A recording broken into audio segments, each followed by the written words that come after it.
ಇವತ್ತು ಲೇಟಾಗಿ ಎದ್ದು ರೆಡಿ ಆದೆ. ನಮ್ಮಪ್ಪ ಅಮ್ಮನಿಗೆ ಕಾಡಿಸ್ಬೇಕು ಅಂತ ತುಂಬಾ ಆಸೆ ಆಯ್ತು. ಹಂಗಾಗಿ ಟಿಫನ್ ಮಾಡದೆ ಹಂಗೆ ಹೋಗ್ತೀನಿ ಅಂತ ಹೇಳಿದೆ.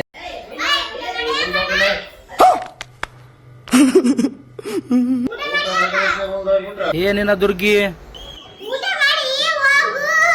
ಆಯ್ತಕ್ಕ. ನಮ್ಮ ಅಮ್ಮನ ಹತ್ರ 500 ರೂಪಾಯಿ ಕೊಟ್ಟಿದ್ದೀನಿ ಅಂತ ಸುಳ್ಳು ಹೇಳಿದೆ. ಲ್ಯಾಟ್ರಿ 500 ರೂಪಾಯಿ ನೋಡು. 500 ರೂಪಾಯಿ ನೋಡು. ಬರೀ ಇಂಥದೆಯ ಎಷ್ಟೈತಿ? ನಮ್ಮ ಅಪ್ಪನಿಗೆ ನೀನ್ ತಗೊಂಡಿದ್ಯಾನಪ್ಪ ದುಡ್ಡು ಅಂತ ಕೇಳಿದೆ. ಹಿಂಗಂದ್ರು. ಅದಕ್ಕೆ ನಾನು ಕರೆದು ಮತ್ತೆ ಬೈಸ್ಕೊಂಡೆ.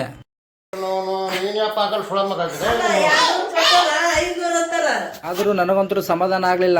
ಮತ್ತೆ ಕಾಡಿಸ್ಬೇಕು ಅಂತ ಅನಿಸ್ತು. ಏನು ಅರ್ಥವೇ ಆಗ್ತಿಲ್ವೇ ಈ ಕೇಸು? ಅಪ್ಪ 300 ರೂಪಾಯಿ ಕೊಡು. ಇನ್ನು 1 ನಿಮಿಷ ಹಿಂಗೆ ನನ್ನ ಮೆಂಟಲ್ ತರ ಆಡ್ತಿದ್ರೆ ನಮ್ಮ ಅಪ್ಪನ ಕೈಯಿಂದ ಪಕ್ಕ ನಾನು ಓಡಿಸ್ಕೊಂತಿದ್ದೆ. 500 ರೂಪಾಯಿ 300 ತಗೊಂಡಲ್ಲ.